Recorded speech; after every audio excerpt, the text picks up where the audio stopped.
So hello, what's up? Good morning mga guys. Mao din akong amigo nga si Ronnie Bayutas. Siya yung nag-abre sa git kay madto ni si Robert o Cavite. Hindi mo na kailangan sabihin. Alam ko naman kay akin. Ano man ang dumating sa atin, wala na makakaigit dahil sa'yo lang ako naging manatag.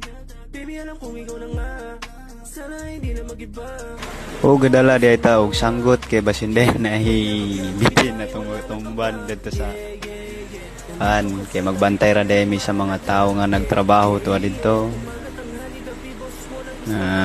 Basin dili sila magkadimao og trabaho. So kuyog-kuyog lang sa day ko ani ron.